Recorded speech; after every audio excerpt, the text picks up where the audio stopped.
Okay, so hello po mga kababayan. Today po, kami po ni Papa ay magtitrim po ng damo dito sa backyard. Ayan po siya, nire-ready na po niya yung aming pang-trim po ng damo. At ito po yung ginagawa niya twice a month. O kaya pag medyo mahaba na po ang damo, ayan, ititrim na po siya. Ayan, mag-start na po si Papa at naka-ready na po, naka-set na. So, Papa, hello. Say hi, hello. Kaway-kaway ka muna dyan.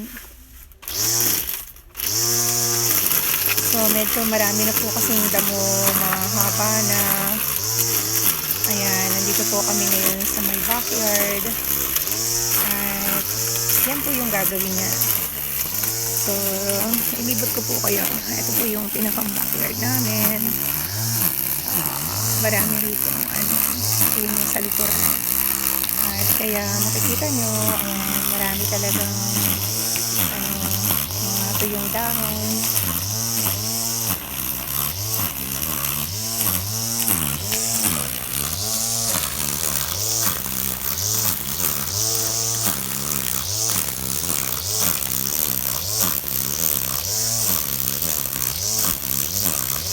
Libot ko po kayo dito sa aming likuran habang nag-trim po si Papa. Ayan.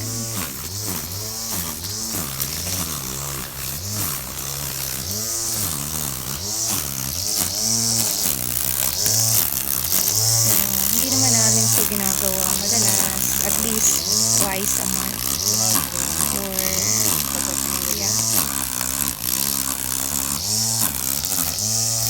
Madali lang naman.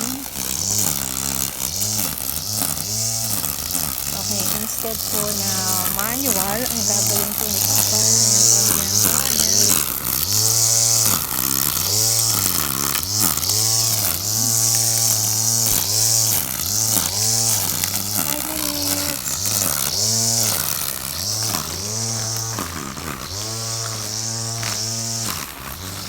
medyo igala ko po kayo dito sa aming likuran.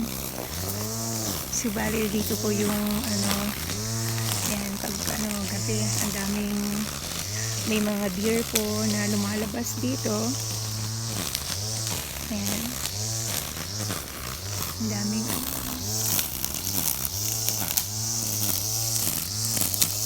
ayan po si Papa.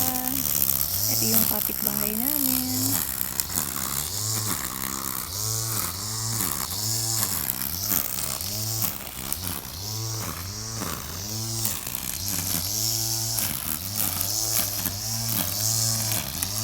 Apa?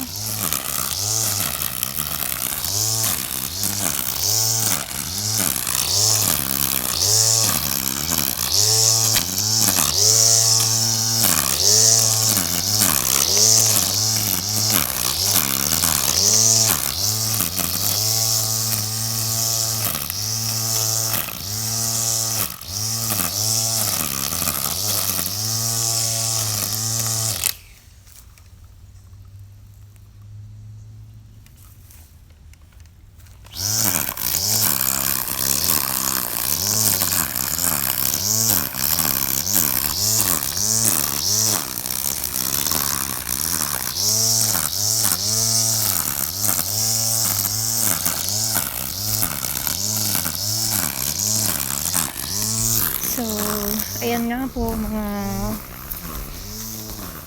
kababayan, ganito po dito sa Amerika, kinakailangan talaga pag nagre-rent ka po ng apartment or ng bahay, talagang kinakailangan ititrim mo yung backyard, yung harapan, para po responsibility mo po yun. At simple lang naman, hindi naman po mahirap na gawin, basta meron ka lang equipment, so at hindi mo hahayaan na tataas yung damo. So ayan, ganito po yung buhay, talagang kinakailangan gagawin mo talaga yan despite of your busy schedule sa work. Yan yung mga responsibilidad mo bilang renter dito po sa US. So, ayan nga po mga kababayan. Thank you so much po. At sana yung supportahan niyo po yung channel na to. Actually, ito lang po yung way namin para ma-share po namin yung way of life namin dito sa Amerika. So, siguro kung may mga OFW po na nanonood dito, so actually, kagaya nyo rin po ako na parang isang OFW bilang isang guro na temporary na nag-work po ako dito sa US. Kasama ko po yung husband ko. At actually, 8 years na po rin ako nag-work dito sa Amerika. At thank God dahil malaking opportunity po para po sa family ko. So, thank you so much po. Sana po paki-subscribe niyo po ang channel ko na ito po si Mami K Mix Vlog. So, ito po yung way ko na para ma-share ko naman po yung mga kung paano po kami namumuhay dito po sa ibang bansa, dito po sa US bilang isang teacher po.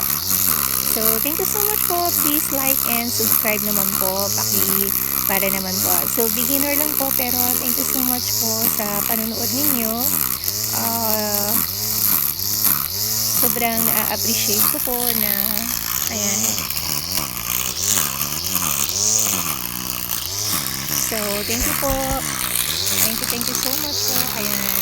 Salamat po sa panonood at magandang umaga or magandang gabi po sa iba. Saan mang sulok ng mundo. Thank you so much.